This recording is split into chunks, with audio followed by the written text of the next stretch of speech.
शिक्षक तुम्ही होऊ शकता का? तुमची साईट ओपन झालेली आहे. साईट ओपन आहे, रजिस्ट्रेशन आहे सर, पण प्रोसिजर पुढे चालतच नाहीये ना. प्रोसिजर चालत नाही तर तुम्ही गेलं पाहिजे, तुमचा चॉईस दिला पाहिजे. एवढं सुद्धा जर जाहिरातच तुम्हाला आली नाही ना सर अजून, मग चॉईस आलेले आहे. प्रत्येक जिल्ह्याला जाहिरात द्यायला सांगितलेली आहे आणि तुम्ही म्हटलं जशी जाहिरात आली नाही.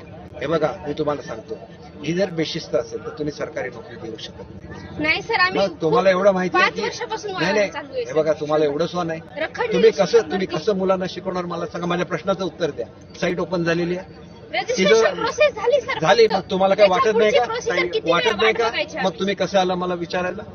तुम्हाला माहिती आहे की साईट ओपन झालेली आहे, भरती चालू आहे. तर एक लक्षात घ्या, श्रद्धा आणि सबुरी. आपल्याला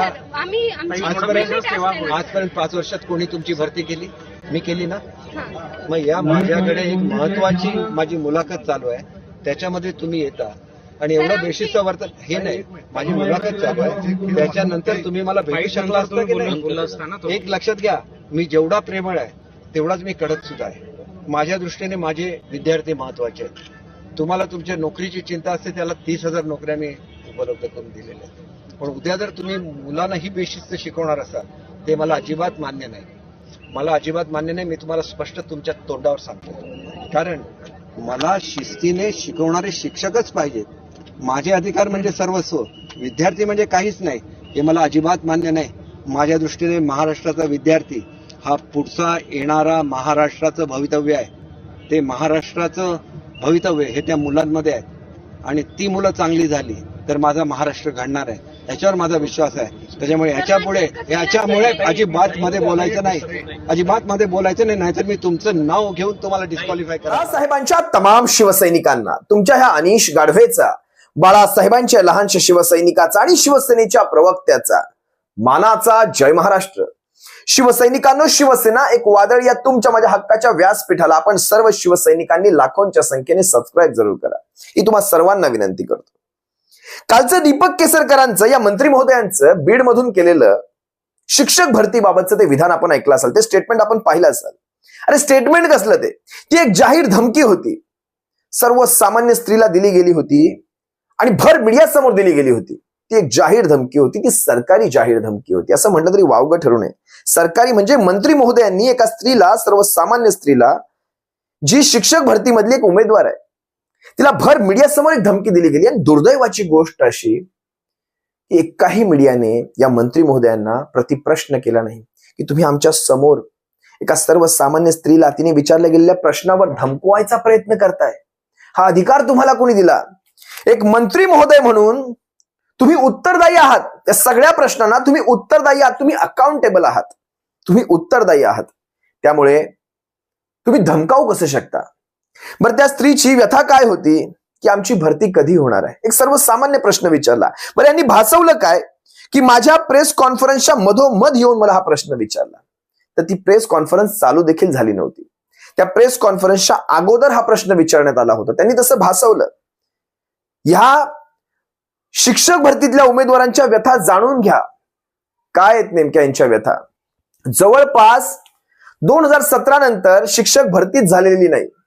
पूर्वी असायचो, डीएड बीएड झालं की शिक्षक भरती होऊन जायची, शिक्षक होऊनच जायचे. पण आता टीईटी आणि टीएआयटी ही संकल्पना आणली, या परीक्षा आणल्या. जे टीईटी मध्ये पात्र होतात ते टीएआयटी ची परीक्षा देतात. मला वाटतं टीएआयटीचा full form teachers aptitude and intelligence taste.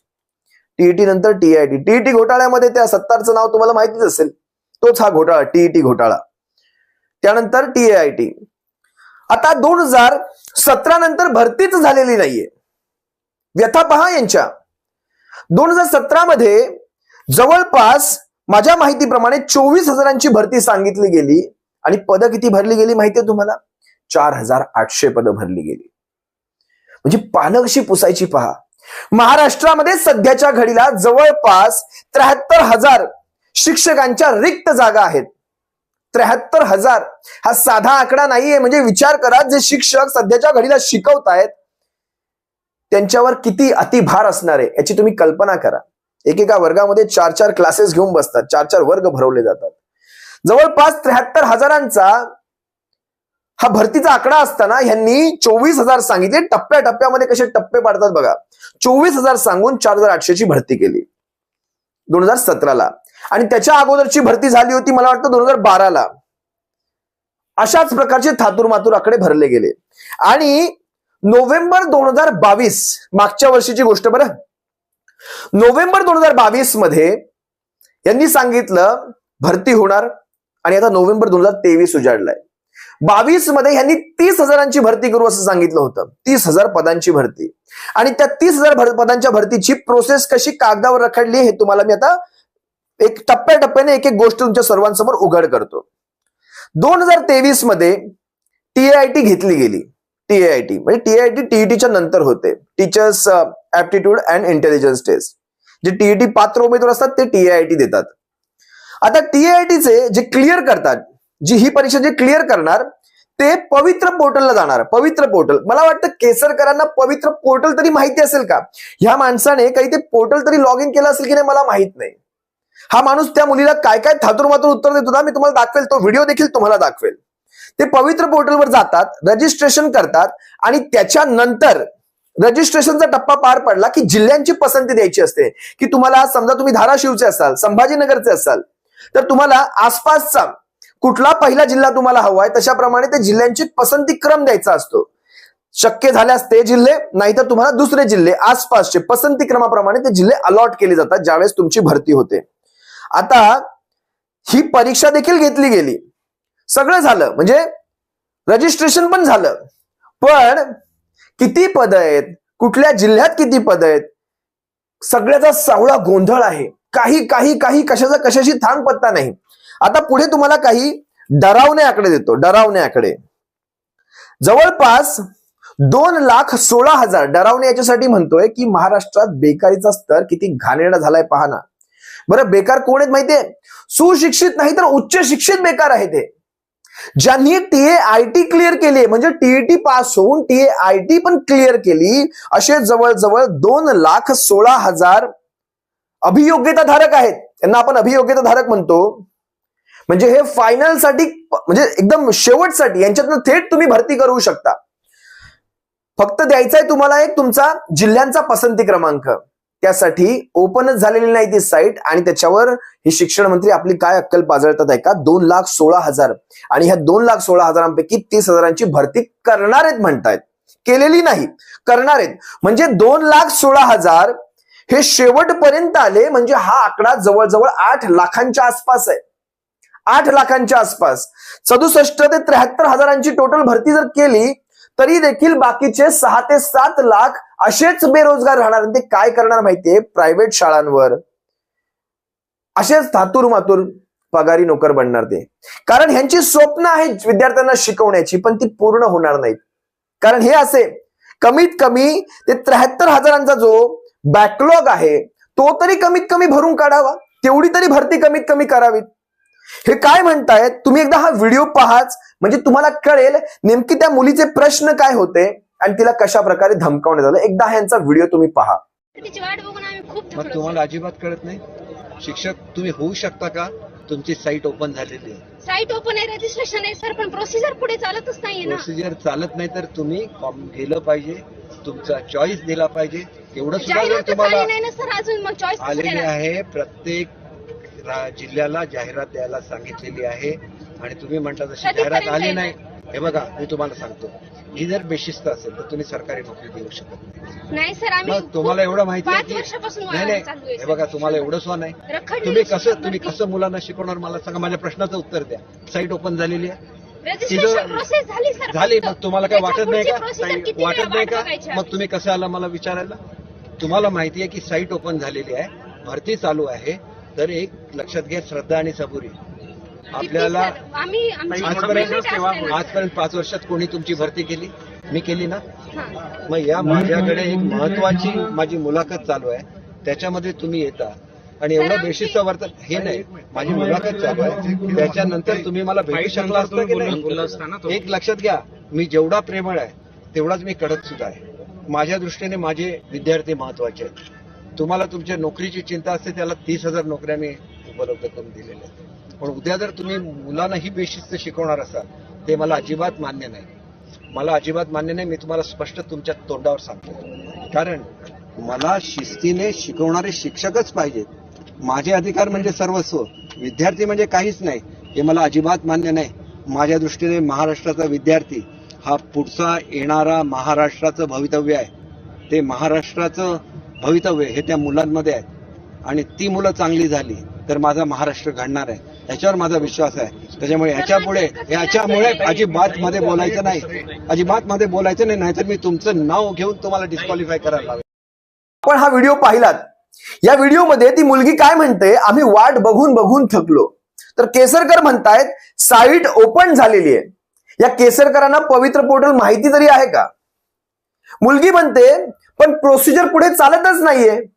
त्यावर केसरकर म्हणतायत तुम्ही पुढे गेले पाहिजेत, चॉईस दिला पाहिजे. ती मुलगी म्हणते चॉईस देण्याचा ऑप्शनच येत नाहीये तिथे. जिल्ह्याच्या पसंतीचा तो चॉईस देण्याचा ऑप्शन तर आला पाहिजे.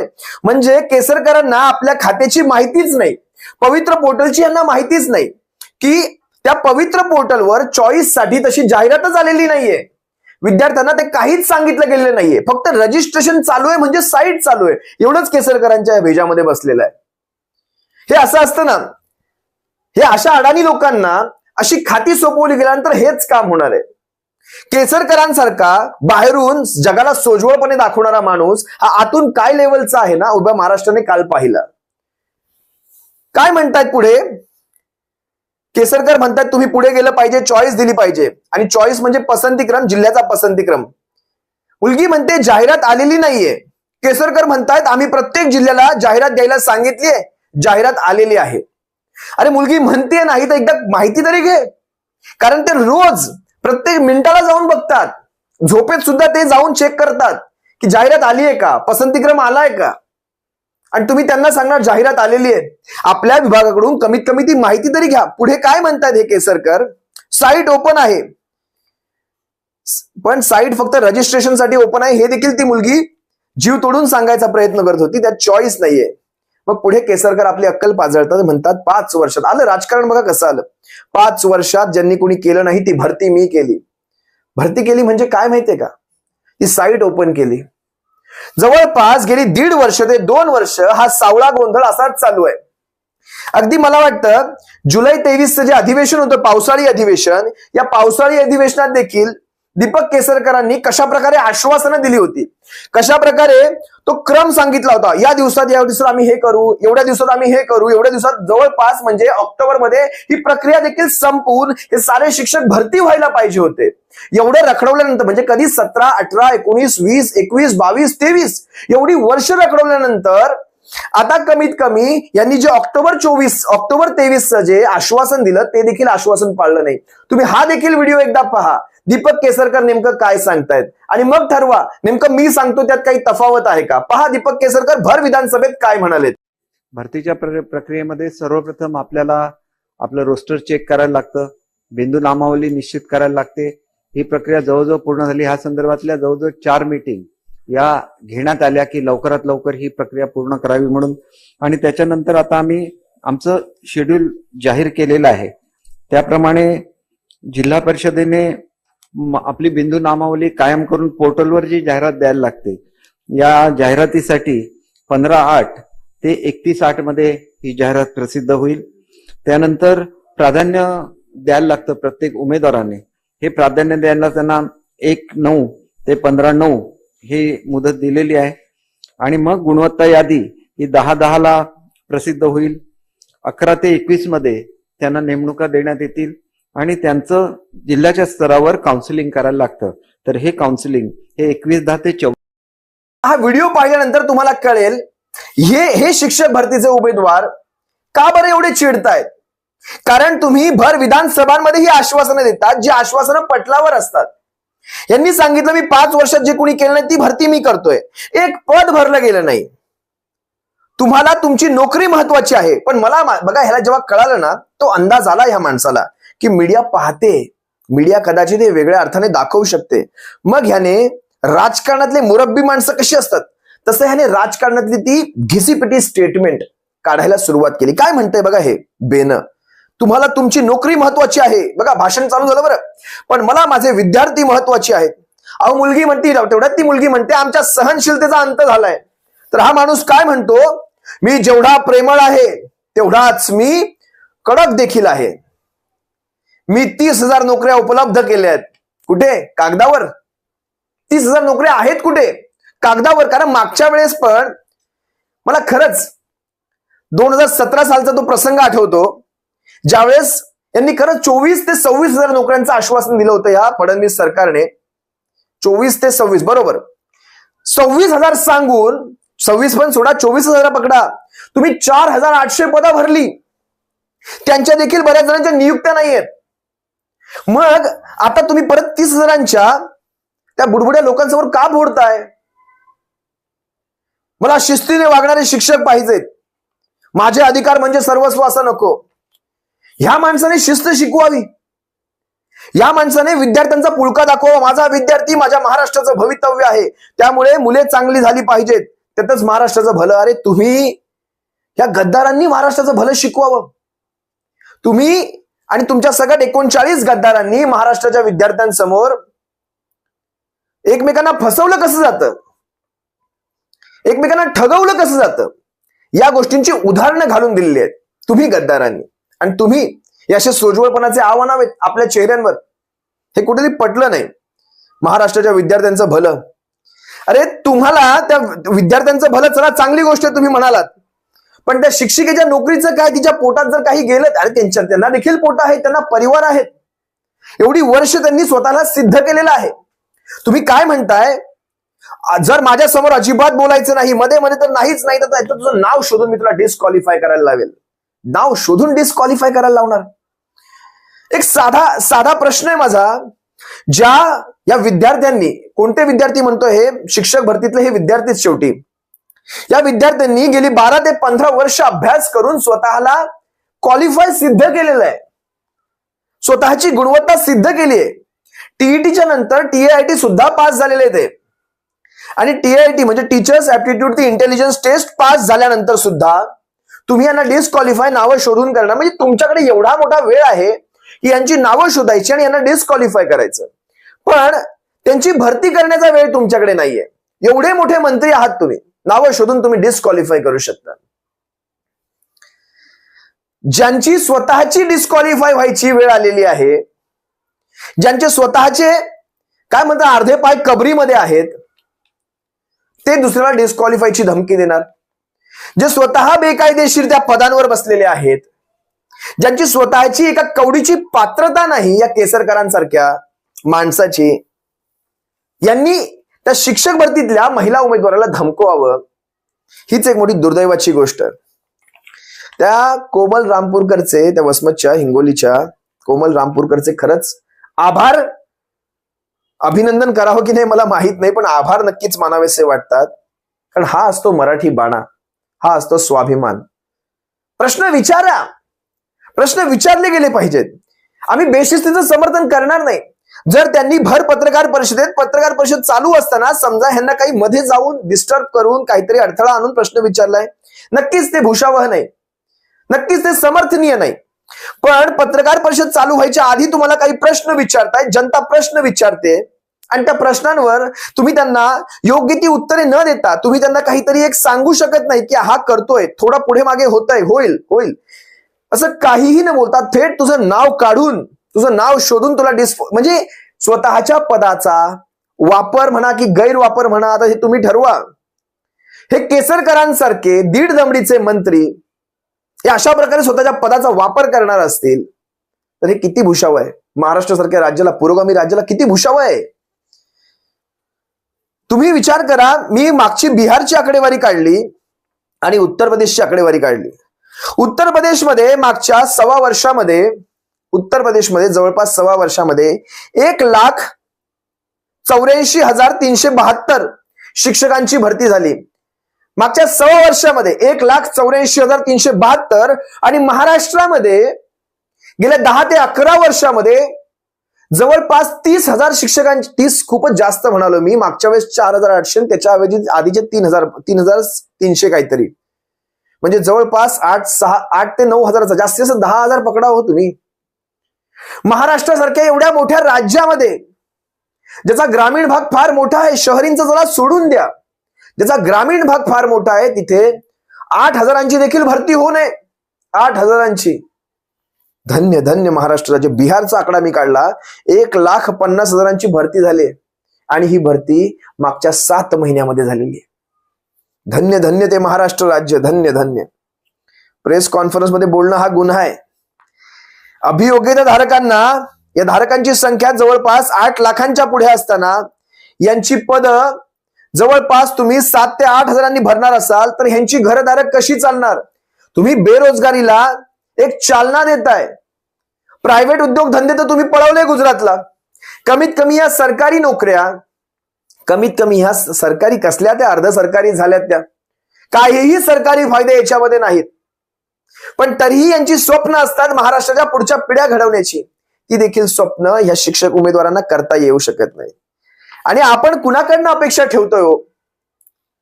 ज्यांनी शिक्षणावर 18% GST लावलाय त्यांच्याकडनं आपण ह्या सगळ्या अपेक्षा ठेवतोय का? जे स्वतः डिस्क्वालिफायच्या त्या कगारवर आहेत, त्यांनी त्यांचे अर्धे पाय त्या कबरीमध्ये मगाशीच म्हणालो त्यांनी सांगावं. आणि बघा ना, हाच माणूस संध्याकाळी किंवा दुसऱ्या दिवशी सकाळी हाच माणूस त्या नारायण राणेच्या घरात जाऊन तो बुके घेऊन उभा राहतोय. ही बेशिस्त माणसं आहेत खऱ्या अर्थाने. ज्या राणे परिवाराने ह्याच्या कानफडात जाळ काढला होता, ज्या राणे परिवाराने, लक्षात घ्या मी जबाबदारीने सांगतोय, ज्या राणे परिवाराने याच्या कानफडात जाळ काढला होता केसरकराच्या, त्या राणे परिवाराला पुन्हा गोंजारायला कसा हा माणूस पोचला पहा, कसा गोंजारतोय पहा. सावंतवाडीची एक आमदारकी टिकवायचे ह्यांचे वांदे.